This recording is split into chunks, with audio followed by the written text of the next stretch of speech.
स्वागतम सुस्वागतम। स्वागत है मित्रों आपका हमारे YouTube चैनल दलितों की कहानियाँ में। चलिए आचार्य कौलक्लुरी इनाक जी की कहानियों का रसानंद लेते हैं। धुआं उगलता हुआ उपपिंडी चावल के चूरे से उपमा की तरह नाश्ता के लिए बनाया जाता है का प्लेट लेकर आई। ऊपर गरम किए घी को डलवाया। चटनी पाउडर को भी बगल में ही परोसा। खाओ कहा, खाने लगा। वह क्या देखना है, उसने मुंह नहीं खोला। ऐसे क्या देख रहे हो?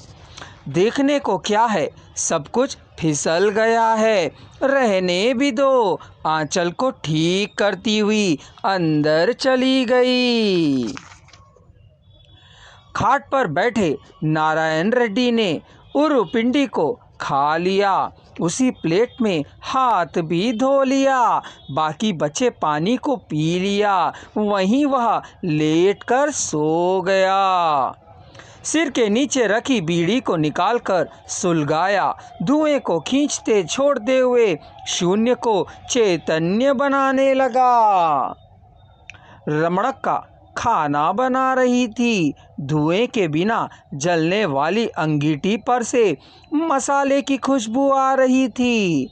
खुशबू से नाक में खुजली होने लगी। भूख से सनक गया।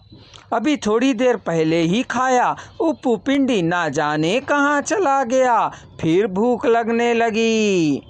वह दशावतारों को लेने लगी। आरोग्य नाजुक होता जा रहा था। विराम, विश्रांति, काम का ना होना, यह सब मिलकर बुद्धि मंद होती जा रही थी। शरीर सुन्न होता जा रहा था। इच्छाएं घोड़ा बन गई थी। उस पर जी नहीं कसा गया था। वह दौड़ता ही जा रहा था। वह घर 10/15 वर्ग फुट का था। उसमें 10/5 वर्ग फुट का रसोई घर था। बाकी बचा हुआ भागी शयन कक्ष था। बैठने के लिए, खड़े होने के लिए और सोने के लिए वही घर था। सच कहा जाए तो वह झोपड़ी ही थी। पत्थरों से ही दीवारें बनी हुई थी।